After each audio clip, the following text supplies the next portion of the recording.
gitu deh. nikmat setelah Allah berikan kepada kita semua. Hingga alhamdulillah pada malam hari ini kita kembali dapat melanjutkan PDM ya?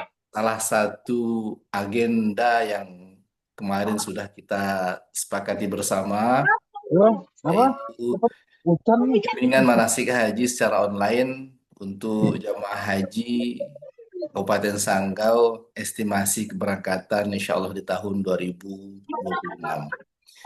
Semoga kegiatan kita ini dapat memberikan manfaat yang besar bagi kita semua di dalam rangka untuk memudahkan kita semua eh, belajar tentang bimbingan manasik haji yang insya Allah ini nanti akan sangat berguna bagi Bapak Ibu sekalian ketika akan melaksanakan ibadah haji ke Tanah Suci.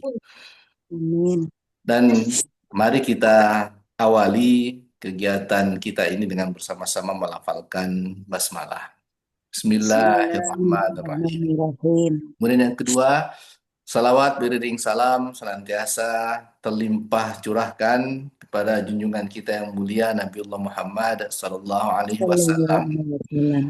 Alhamdulillah pada hari ini kita sudah memperingati tahun baru Islam 1447 Hijriah.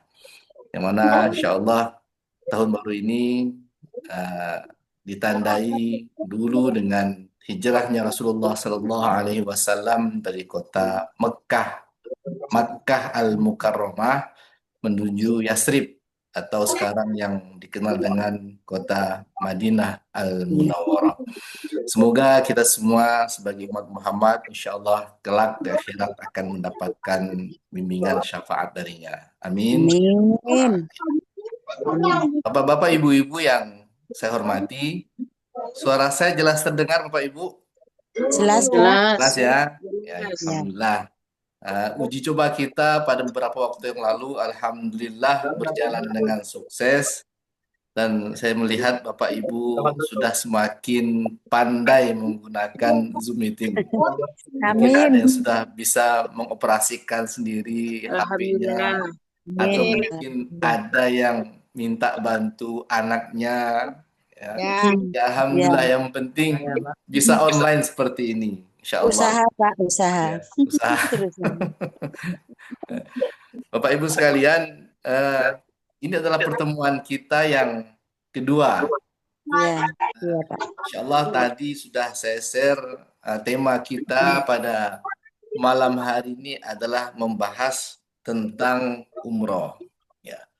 Saya awalnya ingin langsung kepada haji, tetapi saya mempertimbangkan pasti di antara Bapak Ibu semua, khususnya yang ikut hadir pada hari ini, pasti di antara kita ada yang sudah pernah umroh. Siapa yang sudah pernah umroh Bapak Ibu? Saya, Pak. Ya, alhamdulillah. Ya. Saya, Pak. Nah, bagi yang sudah pernah umroh, paling tidak materi umroh ini sudah terpahami ketika kemarin akan berangkat umroh, pasti sudah mendapatkan bimbingan manasik umroh.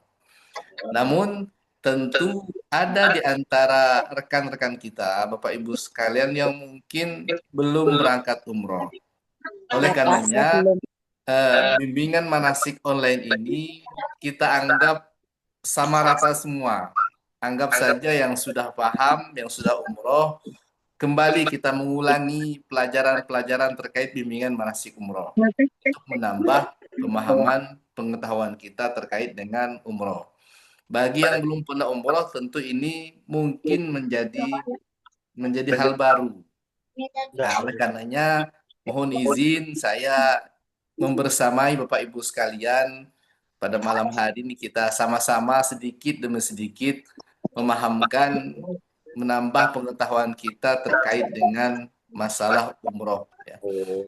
Karena ketika kita melaksanakan haji, itu pasti hampir 99% kita itu akan melaksanakan umroh. Apalagi kalau kita mengambil haji tamattu. Ya, tentu kita akan melaksanakan umroh terlebih dahulu, baru kemudian kita melaksanakan ibadah hajinya. Maka pada malam hari ini, saya mohon izin kita belajar sedikit demi sedikit. Hmm. Sebenarnya kemarin mau saya lanjutkan pada haji tamattu, tetapi tentu karena mempertimbangkan ada di antara Bapak Ibu sekalian yang mungkin belum pernah umroh, maka Hmm, di awal-awal pertemuan kita ini, kita ikuti saja silabus yang ada. Kita belajar tentang apa itu pengertian umroh, ya, dan hal-hal yang terkait dengan masalah umroh. Ya. Oleh karenanya, insya Allah yang sudah pernah umroh akan menambah pengetahuan terkait dengan umroh, ya. Yang sudah pernah umroh, yang belum pernah umroh, insya Allah kita sama-sama belajar.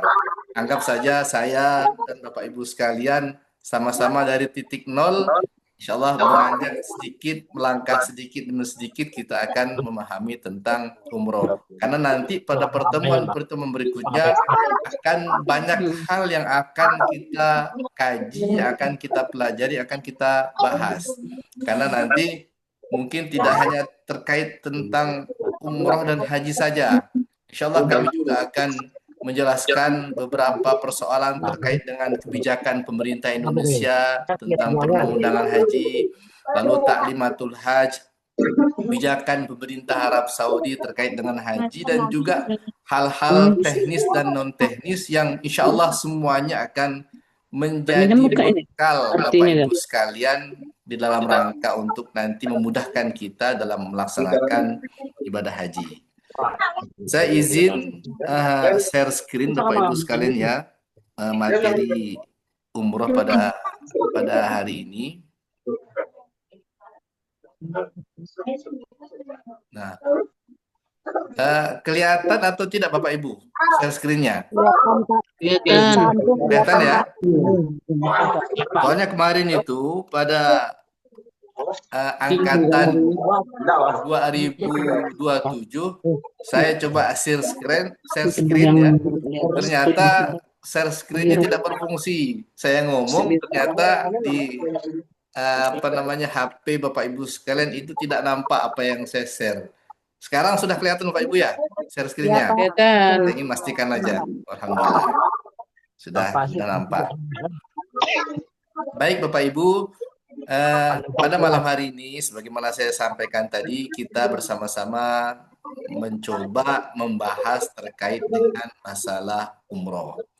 Nanti di dalam penjelasan, ketika Bapak Ibu ingin bertanya, kami persilahkan. Ya, kita persilahkan jika ada yang ingin bertanya, menambahkan, mungkin ada yang terlupa dari yang saya sampaikan. Silakan Bapak Ibu menambahkan. Karena forum kita ini adalah forum bukan hanya saya yang memberikan materi. Insya Allah Bapak Ibu sekalian juga ada pengetahuan yang saya tidak tahu. Maka silakan tambahkan apa yang kurang dari saya. Boleh diinterupsi kalau mungkin ada hal-hal yang saya salah dalam menyampaikannya. Agar apa? Agar kita ini benar-benar di jalur yang benar, saling mengingatkan satu dengan lainnya. Baik Bapak Ibu sekalian, kita awali pertemuan kedua ini dengan materi bimbingan manasik umroh. Maka seperti biasa, kalau kita ingin memahami sesuatu, pasti kita harus tahu terlebih dahulu apa itu umroh dan apa pengertiannya dan apa persyaratan dan lain sebagainya. Itulah ke depan yang nanti akan sama kita pelajari. Baik, ini Bapak Ibu bisa baca ya. Secara pengertian dari sisi pengertian umroh, kalau kita lihat dari sisi bahasa, umroh itu berarti maknanya adalah ziarah.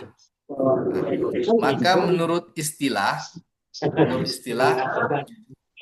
secara bahasa berarti umroh itu ziarah. Ziarah kemana? Tentu bukan ziarah ke mana? Ke Roma, bukan ziarah ke Spanyol, kan?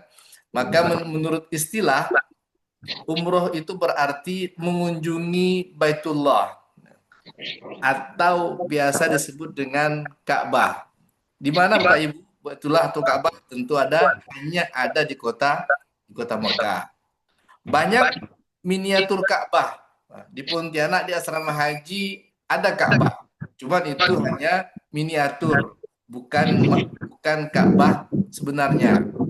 Nah, umroh itu secara istilah berarti mengunjungi Baitullah atau Ka'bah. Apa yang dilakukan ketika kita mengunjungi Ka'bah? Apakah hanya melihat saja, atau hanya duduk-duduk saja, atau hanya selfie saja? Tentu tidak. Ada beberapa aktivitas yang harus kita lakukan. Apa itu? Yaitu dengan melakukan tawaf. Tawaf itu berarti mengelilingi Ka'bah. Nanti akan kita bahas secara detail. Kemudian setelah tawaf kita melakukan sa'i. Ya. Sa'i itu berjalan dari Bukit Sofa menuju Bukit Marwa sebanyak 7 kali. Nanti juga akan kita bahas secara detail. Kemudian tahallul atau bercukur, yang mengunting rambut, menandai selesainya kita melaksanakan ibadah umroh. Itu tentu saja dilakukan demi mengharapkan ridho dari Allah Subhanahu wa Ta'ala. Nah, jadi Bapak Ibu sekalian, bagi yang sudah pernah umroh, itu insya Allah pengalaman ini sudah dialami.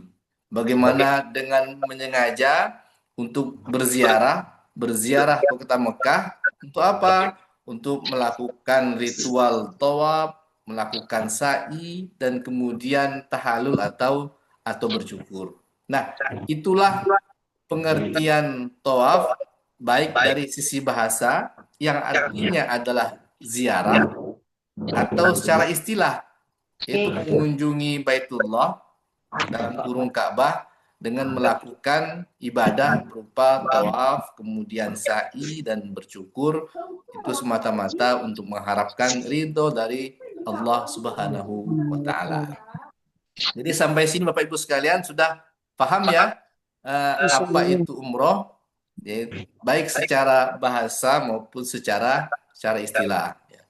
Kalau saya berniat untuk umroh misalnya ke Afrika, Pak, nah, itu bukan umroh karena yang dikunjungi itu bukan Baitullah atau Ka'bah, karena Ka'bah itu adalah sebuah bangunan simbol perpaduan umat, tempat arah kiblat umat Islam. Yang di barat pasti menghadap ke timur, yang timur menghadap ke barat, yang selatan menghadap ke utara, yang utara menghadap ke selatan. Semua tujuannya adalah untuk menghadap ke Ka'bah. Luar biasa. Dan Ka'bah itu merupakan salah satu tempat yang pertama kali Allah bangunkan. Jadi masjid yang pertama di mana? Masjid yang pertama itu adalah Baitullah, itu yang ada Ka'bah di sana. Bagaimana firman Allah, Inna awwala baitin wudi'a lin-nasi lalladzi bi Bakkata mubarakan. Yaitu Baitullah yang pertama dibangun oleh Allah Subhanahu wa Ta'ala itu adalah di Bakkah. Bakkah itu di mana? Yaitu kota Mekah yang kita kenali sekarang. Di sanalah tempat pertama kali Allah itu meletakkan, membangun Baitullahnya, rumahnya, yang sekarang dikunjungi oleh semua umat Islam di penjuru dunia untuk melaksanakan umroh dan juga untuk melaksanakan haji. Baik, ini pengertian umroh. Lalu selanjutnya kita melihat apa saja hukum untuk melaksanakan umroh. Di sini ada beberapa pendapat dari beberapa imam mazhab. Yang pertama, kalau kita baca, menurut Imam Syafi'i dan Imam Hambali, itu menunaikan ibadah umroh hukumnya wajib sekali seumur hidup bagi yang mampu. Jadi menurut Imam Syafi'i dan Imam Hambali, umroh itu hukumnya wajib sekali seumur hidup. Kemudian menurut Imam Hanafi dan Imam Maliki, menunaikan ibadah umroh hukumnya sunnah muakkad. Jadi sunnah yang hampir menyamai wajib. Ya. Maka orang yang pertama kali melaksanakan umroh disebutkan umrotul Islam. Nah, dilakukan kalau menurut Imam Syafi'i dan Imam Hambali itu wajib dilaksanakan sekali seumur hidup dengan catatan bagi yang istitoah atau mampu. Lalu kemudian menurut Imam Hanafi dan Imam Maliki itu menunaikan ibadah umroh hukumnya sunnah muakkad. Ya. Jadi kalau kita ambil jalan tengah, kalau tidak mampu berarti tidak ada kewajiban orang tersebut untuk melaksanakan umroh. Tapi kalau dia punya kelebihan harta, maka ya tentu punya penekanan lebih agar bagaimana pertama dia harus juga mendaftar haji, kemudian baru dia melaksanakan umroh. Karena Bapak Ibu sekalian, terkait dengan umroh ini, ya, fenomena yang terjadi di masyarakat kita itu banyak sekali, ya, yang saya alami di kantor, banyak sekali jamaah yang membatalkan hajinya. Kemudian uang pembatalan sejumlah 25 juta itu ditarik untuk apa? Untuk mendaftar umroh. Nah, kemarin ketika kita melaksanakan kegiatan di kantor sudah dijelaskan oleh Ketua MUI bagaimana posisi umroh dan haji. Ya, umroh itu tentu tidak bisa menyamai haji. Yang wajib itu adalah haji. Maka ketika kita sudah membatalkan haji kita, maka kita tidak lagi berniat untuk haji. Sementara dia mampu. Kalau orang mampu, maka dia punya kewajiban untuk mendaftar haji. Kalau dia sudah menarik pendaftarannya, kemudian beralih melaksanakan umroh, berarti dia sudah tidak punya niat lagi untuk melaksanakan haji. Dan itu sering terjadi sekarang Bapak Ibu sekalian. Ya banyak faktor yang menyebabkan kenapa kaum muslimin atau umat Islam itu membatalkan hajinya. Yang sering menjadi alasan adalah umur sudah tua, Pak. Umur udah mungkin 70 tahun. Sementara berangkat haji 5 sampai 6 tahun lagi. Tah hidup, tah tidak, kata dia. Daripada ajom ke Mekah sama sekali, lebih baik ke Mekah batalkan hajinya berganti dengan umroh. Nah, kalau itu tetap dia tidak dapat hajinya, maka sesungguhnya kalau kita tidak sampai umur kita, tetapi kita tetap berniat untuk haji, maka insya Allah kita akan mendapatkan pahala haji kita. Sebagaimana kemarin sudah dijelaskan oleh Bapak Ketua MUI terkait dengan haji dan umroh.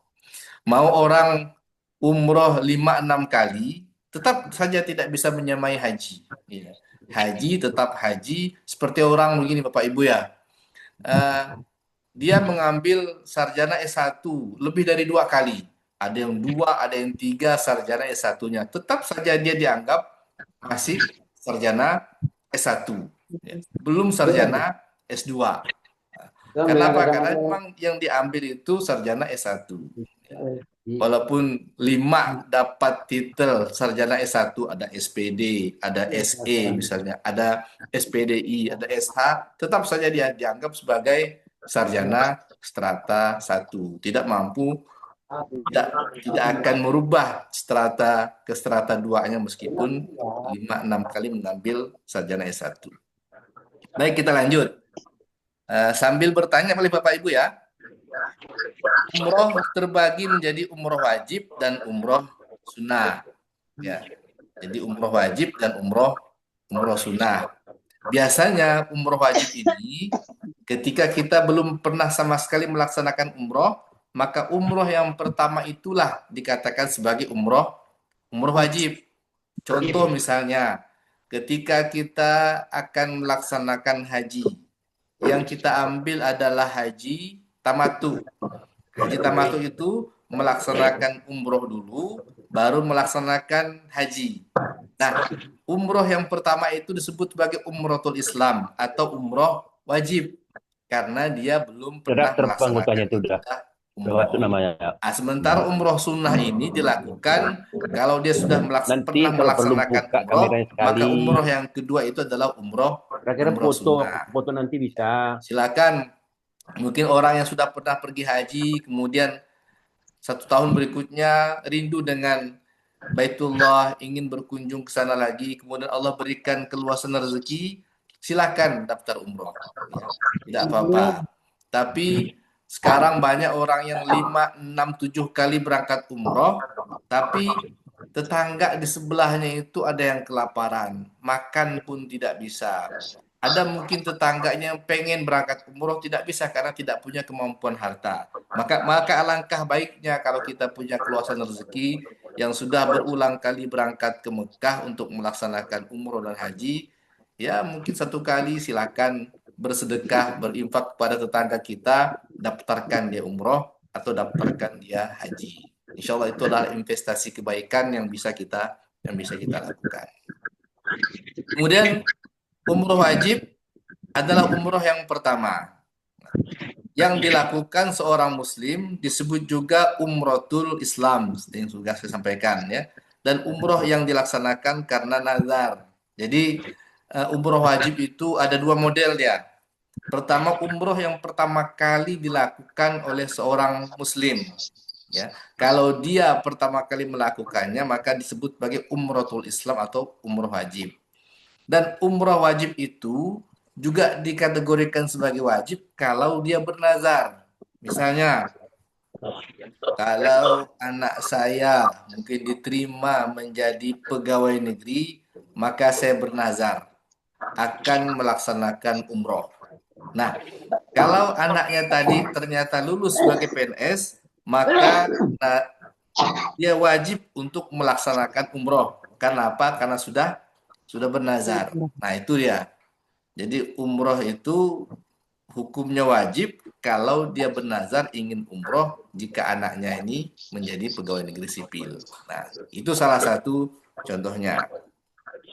Kemudian umroh sunat ialah umroh ini dilaksanakan setelah umroh wajib, baik untuk kali kedua dan seterusnya, dan dilakukan bukan karena nazar. Tadi sudah saya sampaikan bahwa umroh yang dilaksanakan kedua, ketiga, dan selanjutnya itu adalah umroh sunnah.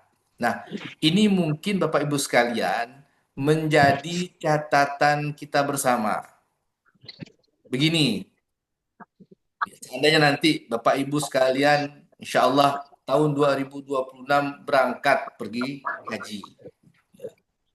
Kemudian selesai nih, sudah selesai melaksanakan hajinya. Sudah tawaf ifadah, sudah sa'i, dan sudah selesai tahallul saninya.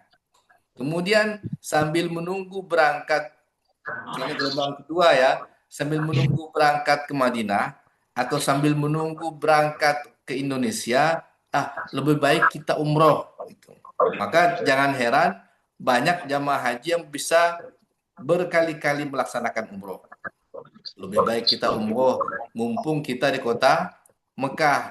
Kalau kita sudah pulang ke Indonesia, berapa duit kita bayar kan ya? Sekali umroh saja mungkin 30 juta, 35 juta. Mumpung kita ada di kota Mekah, kata bahasa kita orang sangat berunti mau haji, mau umroh. Hari ini pagi umroh, siang umroh, malam umroh. Ada jamaah haji yang seperti itu. Nah, yang menjadi catatan kita, kalau fisik mampu, silakan. Ya. Cuman ada di antara jamaah itu yang sudah berniat mandi ihram, sudah berniat untuk ihram untuk melaksanakan umroh, sudah ambil miqat, misalnya di Tanim, kemudian sudah melaksanakan tawaf 7 kali keliling. Kemudian ketika akan melaksanakan sa'i, baru dapat 2 putaran, tiba-tiba kopak. Aduh, capek. Udahlah, kita batalkan saja umroh kita, pulang ke hotel saja. Nah, dikiranya membatalkan umroh ini sama dengan membatalkan seperti orang yang puasa sunat. Puasa Senin, puasa Kamis, aja mulih, nak puasa lanjut. Siang hari, ngonong ini kita mulai sate lalu batal puasa. Nah gitu. Nah, itu umrohnya disamakan seperti orang yang melaksanakan puasa. Nah, ini hati-hati. Kalau kita sudah berniat untuk umroh, sudah labbaik Allahumma umrota, sudah pasang niat untuk umroh, maka itu mulai berlaku pantangan dan larangan ihram.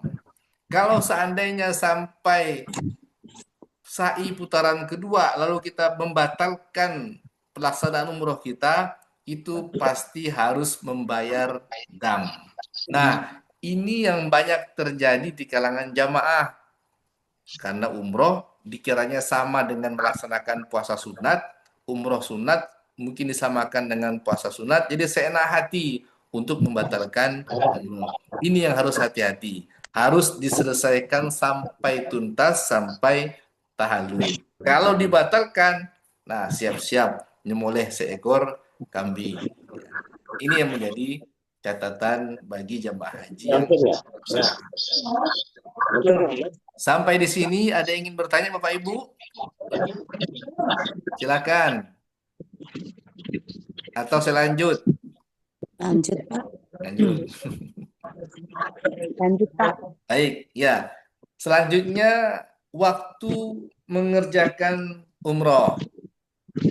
Umroh dapat dilaksanakan kapan saja, kecuali ada beberapa waktu yang dianggap makruh melaksanakan umroh bagi jamaah haji. Kapan itu? Yaitu saat jamaah haji wukuf di Padang Arafah pada hari Arafah atau pada hari nahar. Hari nahar itu tanggal 10 Zulhijjah dan hari-hari tasyrik. Hari tasyrik itu tanggal 11, 12, dan 13 Zulhijjah. Ini waktu-waktu yang dianggap oleh ulama kita makruh melaksanakan umroh. Karena apa? Karena kita sedang melakukan proses haji. Ya. Wukuf di Arafah adalah rukun haji. Ya. Al-Hajjul Arafah. Haji itu adalah wukuf di Arafah. Ya. Rukun kalau ditinggal tentu akan membatalkan hajinya. Kemudian ketika hari nahar tanggal 10, hari tasyrik tanggal 11, 12, 13 itu adalah waktu-waktu yang dilarang untuk kita atau makruh untuk kita melaksanakan umroh. Tapi ini jarang terjadi sekarang ya. Biasanya kalau orang sudah mengerjakan haji, sudah wukuf di Arafah, mereka akan fokus menyelesaikan proses hajinya. Nah, ini sebagai keterangan bagi kita saja, kalau mengerjakan umroh di waktu-waktu tersebut itu dianggap umrohnya makruh untuk melaksanakan umroh. Kemudian kita beralih kepada syarat, rukun, dan wajib umroh. Pertama, syarat umroh. Syarat umroh itu ada 4. Baca itu tengok. Yang pertama, Islam. Yang kedua, ada 5 ya sebenarnya. Pertama itu Islam. Tentu orang Islam itu menjadi syarat mutlak untuk melaksanakan umroh.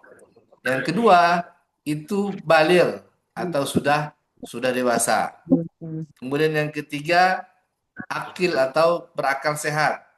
Nah, kalau agak sedikit maweng misalnya, nah itu tidak menjadi syarat untuk melaksanakan umroh karena dia tidak memenuhi syarat. Hilang akalnya itu tidak memenuhi syarat. Kemudian merdeka bukan hamba sahaya itu sekarang sudah tidak ada. Perbudakan itu tidak ada. Kemudian yang terakhir adalah istitoah. Syarat kemampuan baik dari fisiknya, hartanya, kemampuan pengetahuan terkait dengan bimbingan manasik umrohnya, dan juga dari sisi keamanan. Kalau dia mampu dari harta, dia mampu dari sisi fisiknya, ya, dia mampu sudah menguasai tentang manasik umrohnya. Tapi kalau keamanan tidak memungkinkan berangkat, maka dia juga tidak dianggap mampu. Apa contohnya keamanan? Misalnya saat akan berangkat umroh, ternyata sekarang terjadi perang antara Iran dan Israel yang saling jual beli rudal. Dikhawatirkan nanti ketika pesawat kita melintas daerah Irak misalnya, atau daerah Yaman, ada rudal dari Israel nyasar pesawat kita. Dikhawatirkan seperti itu, maka dari sisi aspek keamanan itu tidak memungkinkan atau dianggap tidak mampu kita ini untuk berangkat umroh. Maka gugurlah kewajiban kita untuk melaksanakan umroh. Nah, dengan catatan bila tidak terpenuhi syarat ini, gugurlah kewajiban seseorang untuk berumroh.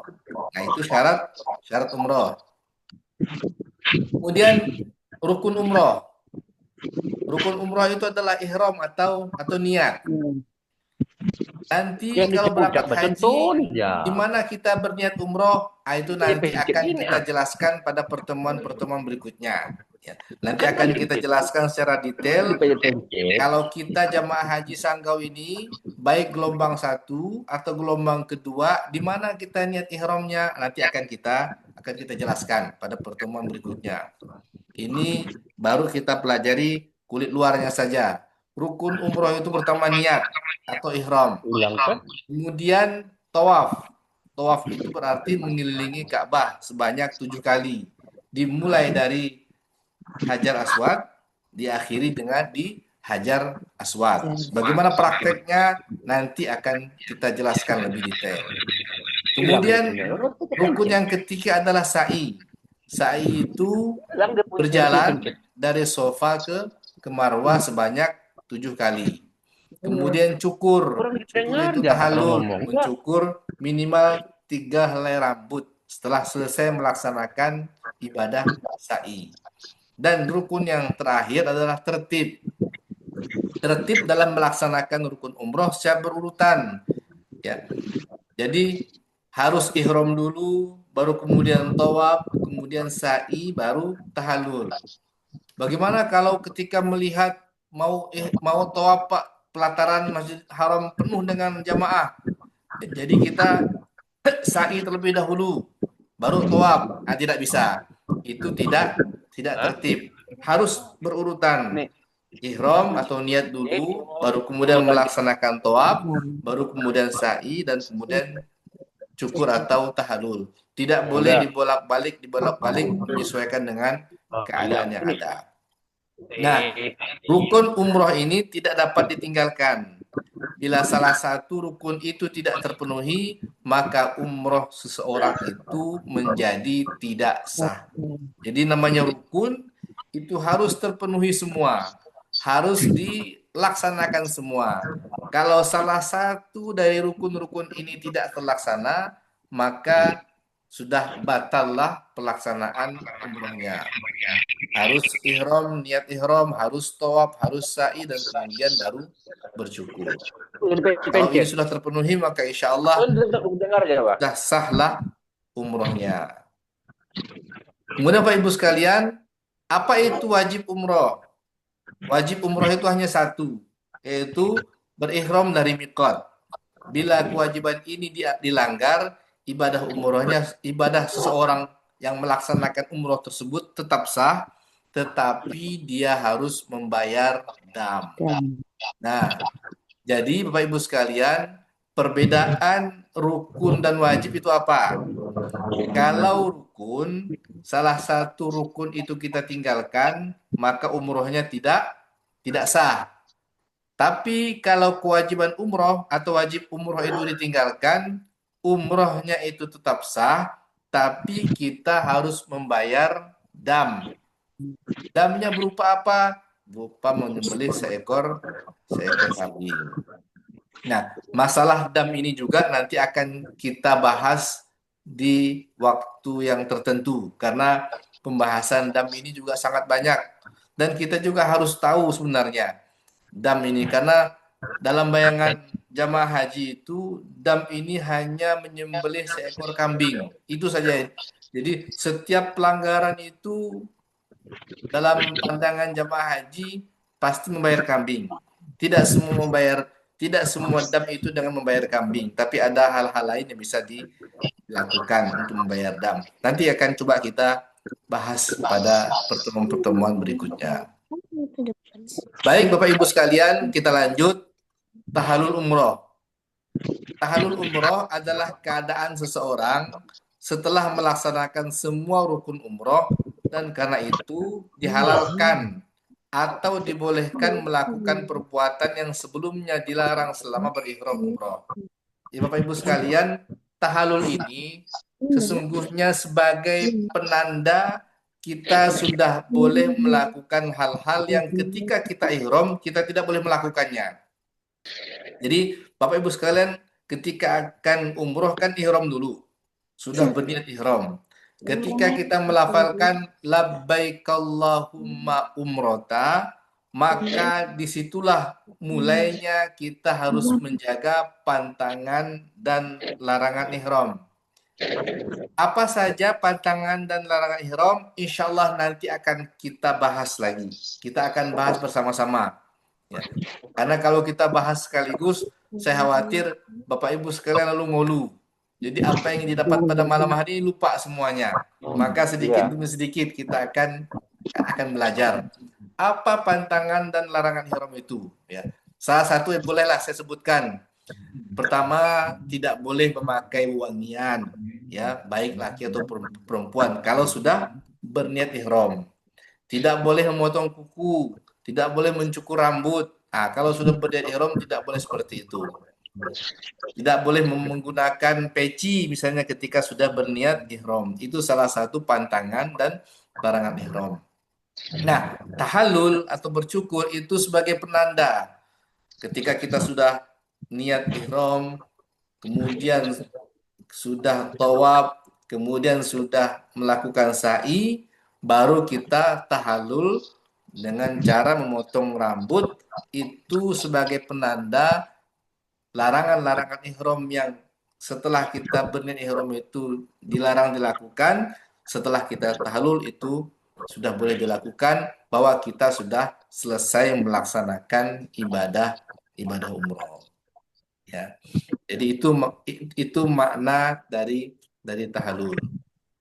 Nah, ini Bapak Ibu sekalian, bagaimana hukum umroh sunnah yang dilakukan dengan berulang kali? Kalau kita melihat Imam Malik dan Ibnu Taimiyah, itu hukumnya makruh umroh lebih dari satu kali dalam setahun. Jadi menurut Imam Malik dan Ibnu Taimiyah, dalam setahun itu tidak boleh kita lebih dari sekali melaksanakan umroh.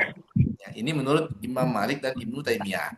Jadi umrohnya hanya setahun sekali atau satu kali perjalanan. Sekali perjalanan ke Mekah, kita bisa umroh, baru pada tahun berikutnya kalau kita ada rezeki baru boleh umroh lagi. Ini menurut Imam Malik dan Ibnu Taimiyah. Kemudian yang kedua, sekalipun Imam Syafi'i dan Imam Hambali berpendapat boleh, namun Imam Hambali mensyaratkan minimal jeda 10 hari dari umroh sebelumnya. Nah ini, jadi menurut Imam Syafi'i dan menurut Imam Hambali, mereka berpendapat boleh dalam setahun itu umroh berkali-kali. Nah, Imam Hambali menekankan dengan syarat minimal jeda dari umroh satu ke umroh berikutnya itu ada jeda 10 hari dari umroh sebelumnya. Ini menurut Imam Hambali. Kemudian pendapat yang lain, menurut Ibnu Abbas, Al-Tok dan Tawus berpendapat bagi orang yang sudah mukim di Mekah minimal 4 hari. Jadi orang jamaah haji misalnya kita Indonesia, kalau sudah lebih dari 4 hari di kota Mekah, maka kita sudah dianggap sebagai mukim, orang yang sudah tinggal di Mekah. Lebih utama melaksanakan tawaf sunnah ketimbang umroh sunnah berulang kali. Jadi kalau kita sudah tinggal di Mekah selama 4 hari, itu kita dianggap mukim. Itu sebenarnya amalan yang paling utama untuk dilakukan itu adalah tawaf sunnah. Ketimbang kita melaksanakan umroh sunnah itu berulang kali. Apa itu tawaf sunnah? Tawaf sunnah itu yang biasa dilakukan oleh orang yang berhaji kalau kita misalnya di Sanggau lah.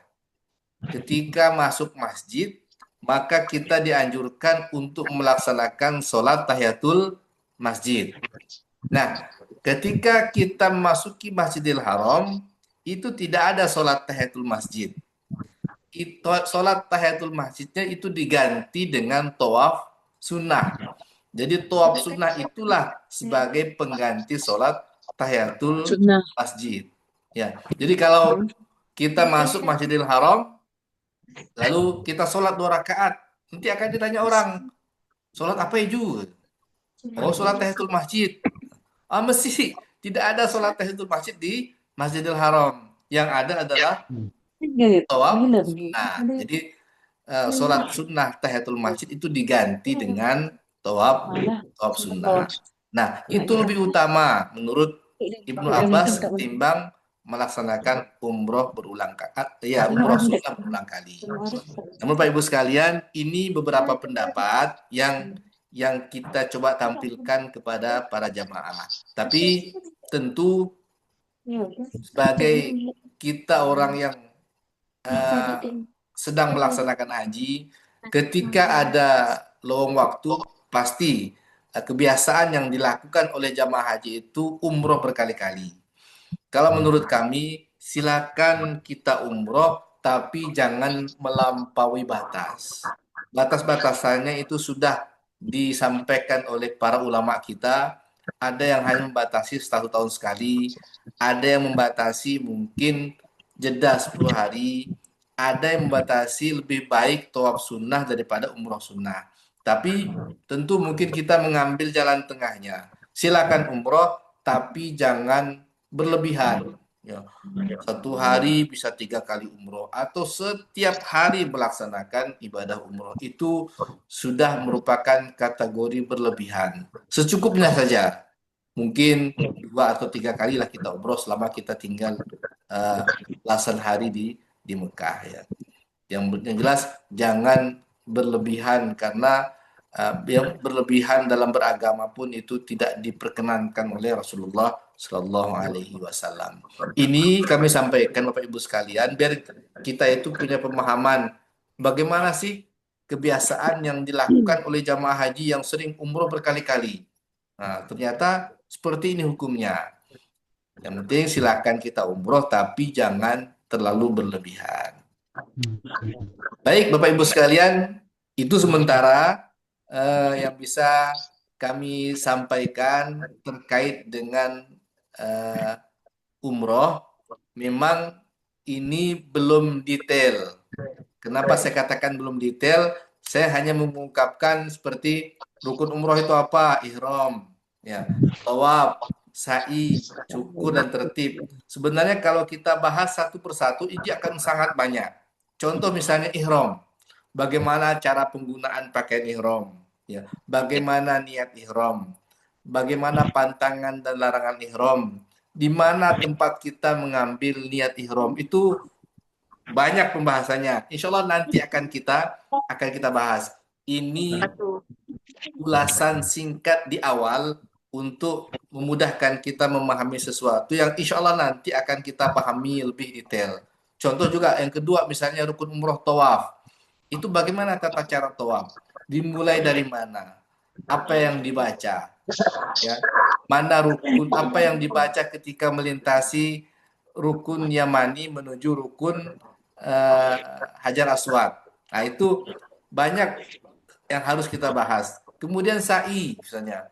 Sa'i dimulai dari mana? Apa yang kita lakukan ketika akan menanjak Bukit Sofa? Apa yang kita baca? Ketika sampai di Bukit Sofa, bagaimana kita harus menghadap Ka'bah dulu kemudian berdoa. Kemudian kita memulai. Kemudian ketika melintasi lampu hijau, apa yang harus dilakukan oleh laki-laki? Apa yang dibaca? Itu banyak sekali pembahasannya.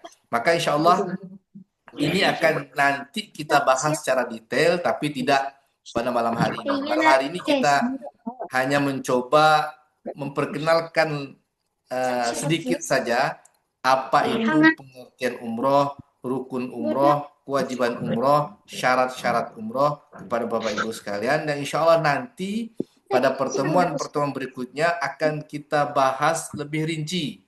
Ihram itu apa, tawaf itu bagaimana praktiknya, sa'i itu seperti apa, mencukur seperti apa, dan juga nanti tentang ibadah haji. Nah, insya Allah ini pertemuan pertama kita membahas tentang bimbingan manasik umroh. Pada pertemuan berikutnya kita akan membahas lagi tentang bimbingan manasik haji. Ya, nanti baru pada pertemuan berikutnya akan kita detailkan bagaimana gelombang 1, gelombang 2, di mana seharusnya kita mengambil niat ihram, bagaimana tata cara penggunaan pakaian ihram dan sebagainya akan kita sedikit lebih sedikit akan kita pelajari. Sabar dulu Bapak Ibu ya, karena memahamkan sesuatu itu tidak bisa sekaligus, tapi sedikit demi sedikit yang penting masuk dalam pemikiran kita. Baik, sampai di sini mungkin ada di antara Bapak Ibu sekalian yang ingin bertanya, saya persilahkan Bapak Ibu. Sudah paham semua mungkin? Haji, ini Ya. kah setiap hari Sabtu? Setiap Bagaimana, hari Bu? Sabtu terus kah? Setiap malam Sabtu terus kah pertemuan kita nih? Ya, Zoom. sesuai kesepakatan kita dalam polling kemarin, pertemuan kita itu setiap untuk 2026 ya, itu di malam Sabtu. Nah, kalau Bapak Ibu sekalian mungkin tidak sempat pada malam Sabtu, mungkin nanti bisa gabung di angkatan 2027. Kalau 2027 itu malam Rabu mereka. Mereka sepakat di malam Rabu. Silakan. Kalau mungkin pada pertemuan berikutnya tidak sempat di malam Sabtu, bisa gabung di 2027. Itu mereka malam Rabu. Nanti kalau misalnya malam Rabu, Pak, saya butuh share linknya, nanti saya akan coba saya share. Atau kalau mungkin tidak gabung, pada pertemuan ini, setiap pertemuan insya Allah akan kita rekam dan nanti akan kita bagi di dalam grup kita. Kemarin mau usulkan hari apa, Bu? Hari Jumat. Malam Sabtu lah, Jumat malam Sabtu. Malam Sabtu kan ya, kemarin ya. Ya, Atau sepakat. silakan mungkin kalau Bapak Ibu sepakat, semua sepakat, kalau pengen merubah hari silakan, ya, tidak masalah. Yang penting itu sudah menjadi kesepakatan bersama. Pak, misalnya malam Sabtu kami ini sibuk, nanti malam Ahad saja, silakan. Tapi dari Enak, hasil polling enak kita nggak malam kemarin, Sabtu? nampaknya banyak pilihan di malam Sabtu. Baik Bapak Ibu, mungkin ada yang tanya masalah umroh, silakan. Cukup, Pak. Udah ngantuk? Ya, enggak apa-apa. Jadi ini hanya kulit luarnya. Insya Allah nanti detailnya akan kita bahas satu persatu. Misalnya ihram, akan kita bahas apa pantangan larangan ihram, bagaimana niat ihram, di mana kita akan mengambil ihram ketika umroh, di mana kita akan niat ihram ketika haji, akan nanti kita bahas. Tapi belum sekarang Bapak Ibu ya. Namanya kita belajar nih kan sedikit. Yang penting nanti ketika sudah waktunya kita ikut manasik yang akan kita laksanakan pada tahun depan, Bapak Ibu sekalian sudah punya sedikit pemahaman terkait dengan apa itu umroh, apa itu haji, dan bagaimana praktik. Ya, Pak.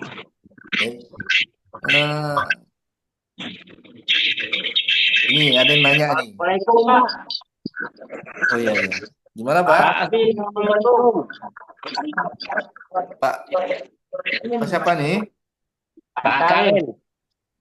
Silakan Pak. Ada yang mau tanya? Ini untuk malam Rabu ini kan yang dibacakan ada di situ. Coba kecilkan itu volume HP-nya tuh, Pak.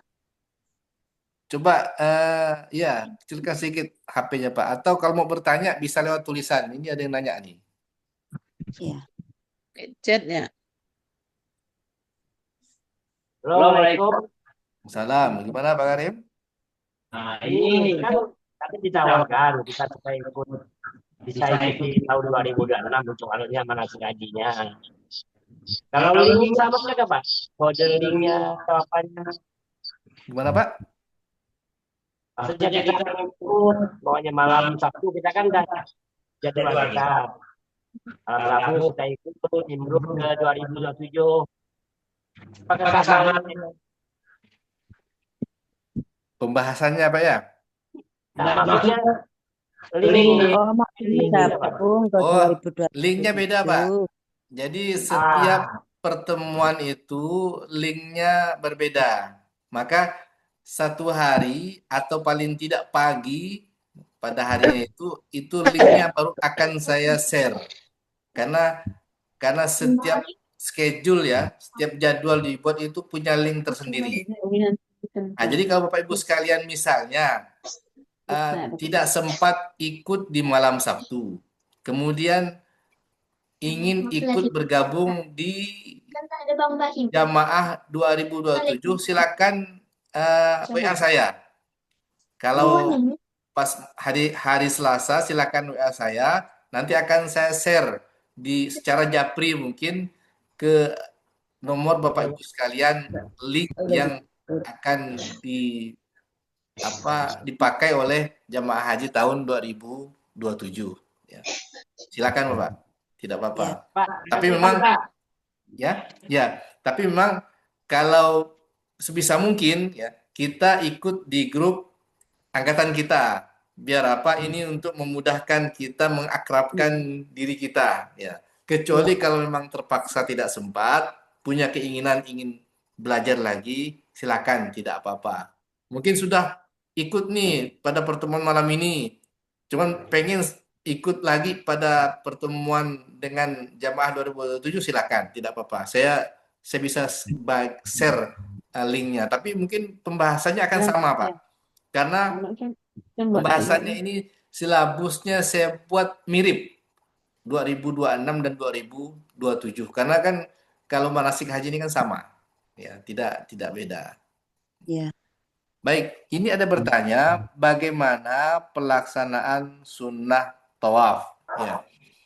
Pelaksanaan sunnah tawaf itu begini. Dulu aturan untuk orang tawaf itu tidak ada kebijakan harus menggunakan pakaian ihram. Jadi kalau ketika kita dari hotel berangkat ke Masjidil Haram, kemudian masih ada waktu mungkin sekitar setengah jam lah, atau setengah jam akan melaksanakan sholat, kita langsung saja ke pelataran Ka'bah, kemudian kita tawaf. Ya. Nah, pelaksanaan tawafnya sama dengan pelaksanaan tawaf orang yang umroh dan orang yang haji. Belum tidur kah? Jadi pakai pakaian apa? Pakai pakaian biasa sebenarnya. Jadi tawaf sunnah itu kita sebenarnya pakai pakaian biasa. Pakai baju koko misalnya, atau pakai seperti ini, datangi pelataran, mulainya tetap dari Hajar Aswad. Bismillahi, Allahu Akbar, kecup, dah kita tawaf. Keliling selama 7 kali. Begitu di rukun Yamani, mulai membaca Rabbana atina fid dunya hasanah wa fil akhirati hasanah wa qina adzabannar, sampai kita di rukun Hajar Aswad, nah kembali kita mengecupkan. Nah, itu nanti praktiknya, nanti detailnya akan kita bicarakan nanti Pak ya, ketika pembahasan tawaf. Nah, cuman sekarang ada kebijakan dari pemerintah Arab Saudi bagi yang tawaf harus menggunakan pakaian ihram. Nah, 2 tahun belakangan aturan ini diberlakukan. Jadi kalau kita sekarang ini berangkat haji ingin melakukan tawaf sunnah, itu kalau tidak menggunakan pakaian ihram itu tidak diperbolehkan oleh askar, polisi atau tentara untuk melaksanakan tawaf. Nah, itu aturannya sekarang. Jadi sebenarnya tawaf sunnah itu boleh kita pakai pakaian biasa, Pak. Boleh, tidak apa-apa. Cuman aturan sekarang tidak membolehkan. Jadi kalau ke Masjidil Haram, kalau ingin tawaf sunnah, mau tidak mau kita harus pakai pakaian ihram. Nah, itu aturan sekarang. Nah, saya tidak tahu kenapa aturan itu diberlakukan, mungkin untuk mengkhususkan yang tawaf ini bagi orang yang sedang melaksanakan umroh atau sedang melaksanakan haji, sehingga pelataran tawaf itu tidak penuh sesak ya dengan jamaah yang mungkin ingin tawaf tapi dia tidak sedang umroh dan dia tidak sedang haji. Mungkin ini salah satu inisiatif dari pemerintah Arab Saudi agar pelataran itu tidak penuh sesak. Jadi mereka mendahulukan orang yang sedang mengerjakan umroh dan orang yang sedang mengerjakan haji. Karena kan kalau ini tidak diberlakukan campur nanti itu, mana yang umroh, mana yang haji, mana yang tawaf sunnah, itu campur baur sehingga membuat crowded ya, apa namanya, penuh sesak di pelataran itu. Ya. Jadi tata cara pelaksanaan sunnah tawaf itu seperti itu Pak. Datang ke masjid, langsung melaksanakan tawaf 7 kali seperti biasa baru selesai. Nah itu tata cara tawaf sunnah sebagai pengganti tahiyatul masjid. Nanti prakteknya akan kita lakukan Pak ya, akan kita bahas detail nanti pada pertemuan berikutnya yang khusus nanti kita bahas satu persatu tentang ihram, tawaf dan sa'i. Baik Bapak Ibu, mungkin ada yang lain yang ingin bertanya? Ini memang pertama nih belum ada gambaran Bapak Ibu ya, tapi nanti pertemuan selanjutnya akan saya tampilkan gambar kepada Bapak Ibu sekalian biar tahu, oh ini Masjidil Haram, ini Ka'bah, ini tata cara tawaf. Nanti akan kita pelajari. Sekarang belum, masih saya simpan bahannya itu. Bapak Ibu sekalian. Ya. Ya, Pak. Baik, sampai di sini kira cukup. Sudah jam berapa ini? Sudah pas jam 20.07. Kalau Bapak Ibu sekalian di forum ini mungkin ada rasa malu untuk bertanya, silakan diketik, tidak apa-apa. Diketik di bawah kita ini kan ada tulisan chat itu ya. Silakan ditekan, kemudian ditulis. Misal bertanya, Pak, bagaimana tata cara tawaf? Pak, apa yang harus dilakukan ketika orang selesai tawaf? Silakan. Ya. Atau kalaupun mengalu di forum ini, silakan nanti bisa telepon saya. Di luar pertemuan ini bisa kita bahas, Bapak Ibu sekalian ya. Ya, Pak. Baik, kita ambil gambar dulu Bapak Ibu ya. Ya, Pak. Ini sudah ramai kan? Gimana cara menampilkan semua ya? Dibuat mini-mini Pak, kecil-kecil Pak. Ya, ini bentar saya coba speaker sedikit. Multi galeri. Oh, karena saking ramainya jadi oke. Kita ambil gambar untuk yang Windows 1 dulu ya. Ya. Senyum yang manis. 1, 2, 3. Nggak terasa. Nggak terasa ya? Kalau terasa nanti kita minum kopi.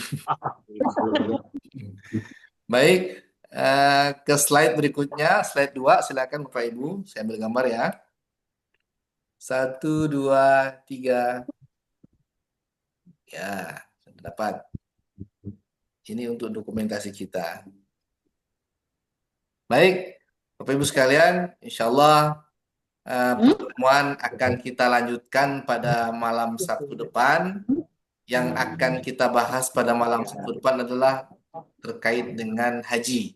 Hari ini kita sudah belajar umroh, minggu depan kita belajar haji, nanti setelah haji baru kita akan detailkan bagaimana ihram, bagaimana tawaf, bagaimana sa'i, bagaimana tahallul, bagaimana pembayaran dam dan selanjutnya. Nanti ada bagaimana perjalanan kalau kita masuk gelombang pertama misalnya, bagaimana perjalanan kita kalau masuk gelombang kedua misalnya. Nah, itu nanti insya Allah sedikit demi sedikit akan kita pelajari. Termasuk nanti bagaimana cara menggunakan fasilitas toilet di pesawat, toilet di hotel dan sebagainya. Baik, terima kasih atas kehadiran Bapak Ibu sekalian. Semoga ini bisa bermanfaat bagi kita semua. Tetap semangat. Kalaupun bosan, ya silakan diperdengarkan saja suaranya.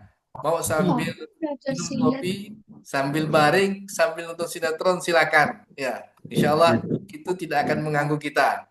Insya Allah dengan niat belajar kita akan mendapatkan pahala dari belajar kita. Dan insya Allah kita doakan bersama Allah mudahkan urusan kita untuk segera berangkat haji di tahun 2020. Amin ya rabbal alamin. Baik Bapak Ibu sekalian, terima kasih. Sekali lagi mohon maaf atas segala hal-hal yang kurang berkenan. Kita akhiri dengan bersama membaca doa kafaratul majelis. Subhanakallahumma wa bihamdika asyhadu an la ilaha illa anta astaghfiruka wa atubu ilaik. Kami akhiri. Assalamualaikum warahmatullahi wabarakatuh. Waalaikumsalam warahmatullahi wabarakatuh. Ya, selamat tahun baru Hijriah 1447 Hijriah. Selamat juga, maaf lahir batin, Pak. Semoga tahun ini lebih Lahir baik batin, daripada Pak. tahun-tahun yang lalu. Amin ya rabbal alamin. Baik, yang mau keluar, mau live silakan Bapak Ibu. Keluar gimana? Masih, Pak. Nah, keluar bagaimana caranya? Live. Keluar. Live. Ah, live. Ada yang nanya kemarin macam mana? Kan punya akun. Apalah kata Mas Eko kan nggak paham. Yang nonton kasih lope-lope kan. Paus biru lah Mas kata Mas Nandan. Oh iya.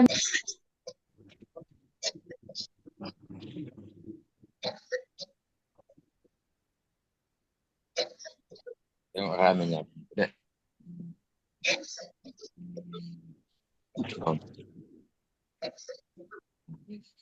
Telat kita.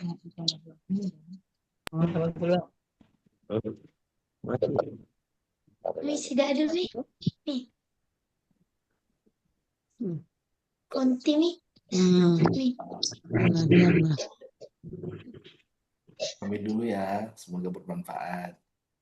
Insyaallah. Minggu 2 kali ada pertemuan.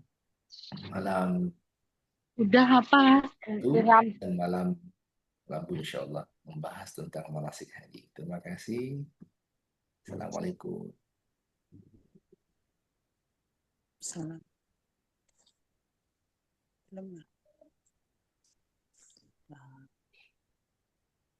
Ini tekan, Bang.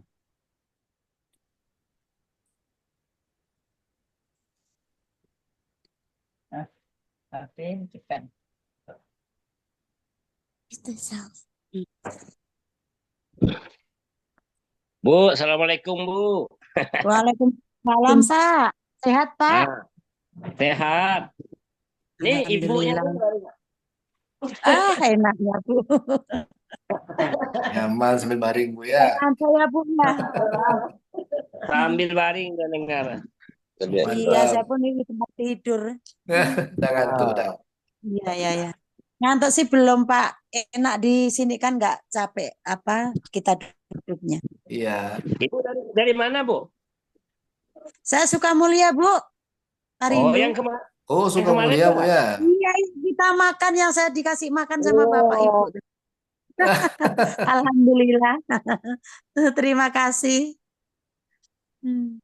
Yang makan rame-rame tuh. Iya. Pak Manap enggak kelihatan Pak Manap. Bapak kan Pak Karim sosok ya, Pak ya?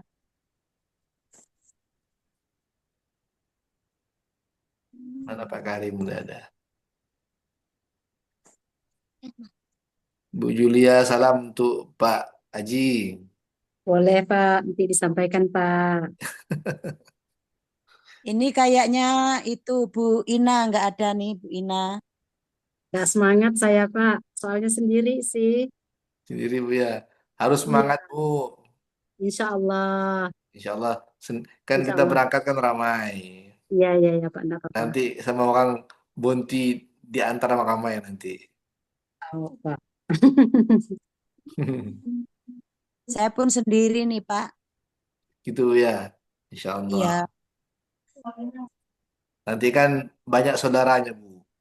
Ada 103 Amin. orang dari Sanggau. Ya, insya Allah. Mudah-mudahan diberi kesehatan semua, Pak. Nah, itu yang penting. Insya Allah semoga sehat semua kan. Mudah-mudahan Sebenarnya kita sehat. mau pertemuan tatap muka Pak ya. Bu ya. Iya, nanti Ya, kapan kita kita coba agendakan saja.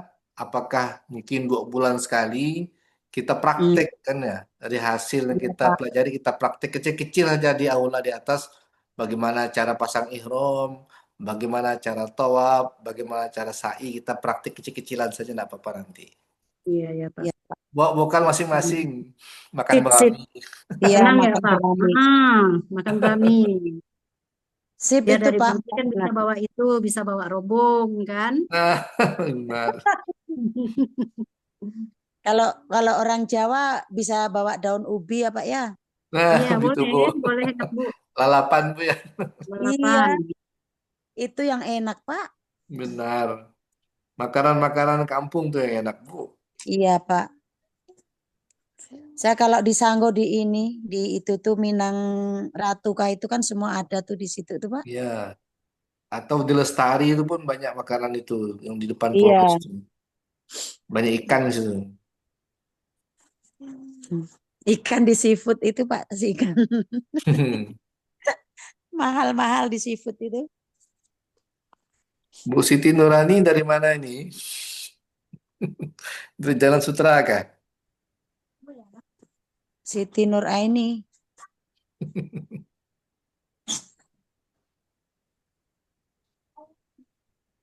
Bu Siti Nurani itu dari Jalan Sutra mungkin. Orang Sanggau kah Pak? Orang Sanggau Bu Jalan Sutra. Oh. Iya. Hah? Bilanglah sama ibu tuh. Saya undur diri Bapak Ibu ya. Lanjutkan Oh iya Pak, pikirannya. terima kasih Pak, Pak. Pulang ke terima rumah kasih karena semuanya, sekarang di Pak. kantor. Oh iya Semoga iya iya. sehat semua. Hati, Pak. Amin. Amin, amin, amin. Assalamualaikum. Amin. Waalaikumsalam. Waalaikumsalam warahmatullahi wabarakatuh. Hati-hati Pak di jalan. Iya Bu.